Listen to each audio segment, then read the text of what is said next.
All right, today's assignment is a worksheet called The Ways We Are Paid. So I am going to read the story aloud. If you don't want to listen to me read it aloud, go ahead and skip forward through the video until I get to the second page, which is the worksheet part.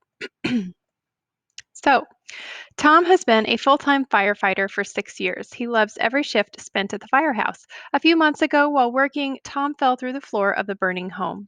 After a trip to the emergency room, Tom was told he had a broken leg that required surgery. Tom made it through surgery fine, but had to wear a cast and walk on crutches for the next 6 weeks.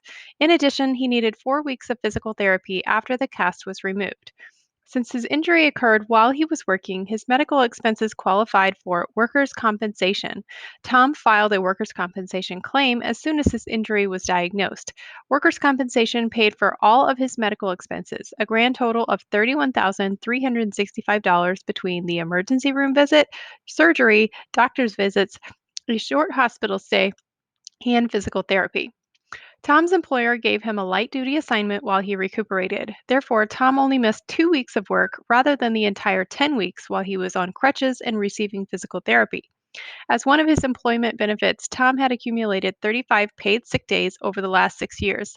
He was able to use these sick days during his recovery period, so he didn't lose any income during his 2 weeks of not working, and the additional days missed for follow up exams and physical therapy.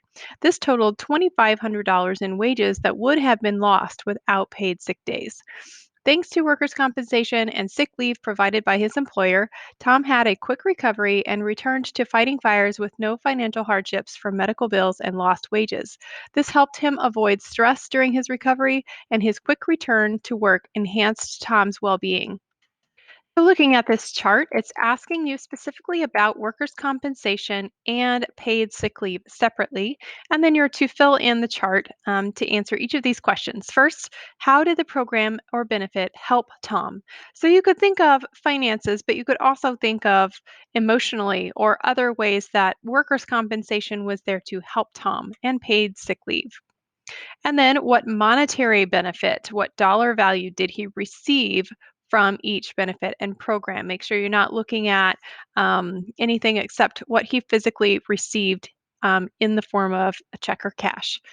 How much did Tom contribute financially to have each benefit or program available to him? It's asking what did he have to pay out of his paycheck for workers' compensation to be available to him or for paid sick leave to be available to him. And if you don't see it in the story, then it's a big clue that maybe he didn't have to pay for those things.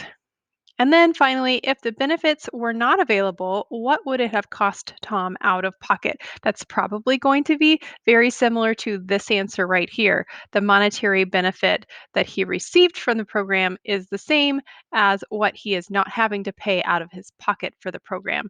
And for paid sick leave, they're not exactly paying him money, other than he's receiving wages during that time. So we're asking specifically for if he didn't have paid sick leave, how much would he have lost in the form of wages for having to be gone from work for those 2 weeks? Next, how much did he have to pay to recover from his injury? So you're looking at all the costs that are talked about in the story, and how much of those were medical expenses specifically. What did he have to pay out of pocket?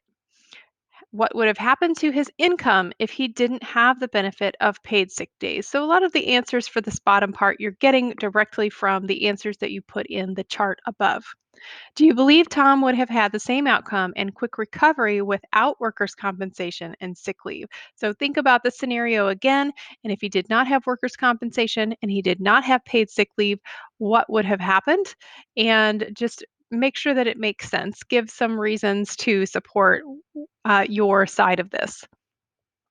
Employers pay their employees in different ways. What is one way Tom was paid by his employer without receiving a direct wage? So, probably you're looking for something related to the workers' compensation or paid sick leave to be able to come up with an answer for that question. And finally, using Tom's story as an example, write a short paragraph comparing the benefits of having a job with employer provided benefits to being paid cash by your employer. So you're thinking about if you were to be paid cash by your employer, most likely the employer is not taking out any taxes for you. He's not paying you, paying any workers' compensation or other insurance for you. And really, any of those benefits that would normally be owed to you are not getting paid. And therefore, you're comparing why it's better. You're really deciding why it's better to be paid through a traditional employment situation so that you can enjoy those extra benefits. And when I say short paragraph, couple sentences will do it. Thanks.